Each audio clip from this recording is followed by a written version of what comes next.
आगामी सिंहस्थ कुंभमेळ्याच्या पार्श्वभूमीवर कुंभमेळा प्राधिकरणच्या वतीनं नाशिकच्या ठक्कर डोम परिसरामध्ये भक्ती संगम या कार्यक्रमाचं आयोजन करण्यात आलेलं आहे। मी आता ठक्कर डोम परिसरामध्ये आहे। आपण या ठिकाणी बघू शकता की कार्यक्रमाची जय्यत अशी तयारी या ठिकाणी सुरू आहे। 28, 29 आणि 30 ऑगस्ट दरम्यान हा कार्यक्रम या ठिकाणी होणार आहे।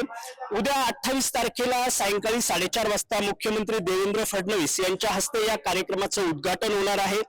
त्यानंतर सायंकाळी 5:30 ते 7 अमृताश्रम स्वामी महाराज यांचं कीर्तन होणार आहे। रात्री 8 ते 10 प्रसिद्ध गायक राहुल देशपांडे यांचा अभंगवारी हा कार्यक्रम या ठिकाणी होणार आहे।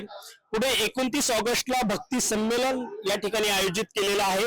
सकाळी 10 ते 12 सिंहस्थ महाकुंभमेळा भारतीय संत आणि समरसता या विषयावर विचार मंथन ठेवण्यात आलेलं आहे। दुपारी 2 ते 4 सिंहस्थ महाकुंभमेळा राष्ट्रीय दृष्ट्या संत परंपरेचा सहभाग आणि समन्वय या विषयावर चर्चा ठेवण्यात आलेली आहे।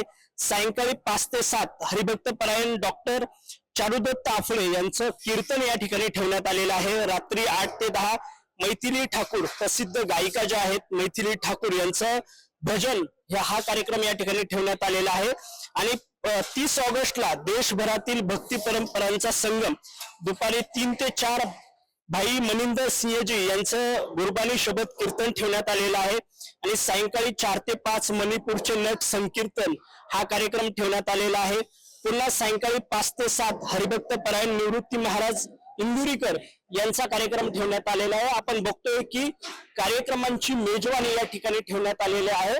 आणि कुंभमेळा जो ऐतिहासिक होणार आहे नाशिक त्र्यंबकेश्वर मध्ये त्याचं महत्व कसं आहे, त्याचा जो परंपरा आहे इतिहास कसा आहे हा या कार्यक्रमातून दाखवण्याचा प्रयत्न कुंभमेळा प्राधिकरणच्या वतीने करण्यात आलेला आहे। आपण इकडे बघू शकतो की मोठ्या प्रमाणामध्ये भाविकांची आसन व्यवस्था या ठिकाणी केलेली आहे की अनेक भाविक जे देशभरातून येऊ शकतात किंवा इतर जिल्ह्यांमधून महाराष्ट्रातून येऊ शकतात, कारण मोठ्या भव्य दिव्य या कार्यक्रमाचं आयोजन केलेलं आहे।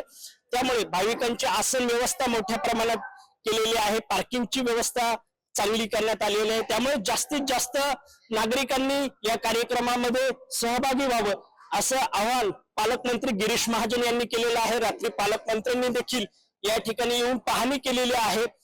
इथलं जो कार्यक्रम आहे त्याचा आढावा घेतलेला आहे आणि उद्या मुख्यमंत्री यांच्या हस्ते या कार्यक्रमाचं उद्घाटन होणार आहे। त्यामुळे जास्तीत जास्त नागरिकांनी या कार्यक्रमात सहभागी व्हावं असं कुंभमेळा प्राधिकरणच्या वतीने देखील आवाहन करण्यात आलंय। कॅमेरा पर्सन नितीन सह मी विठ्ठल बाडमुके, आपलं नाशिक।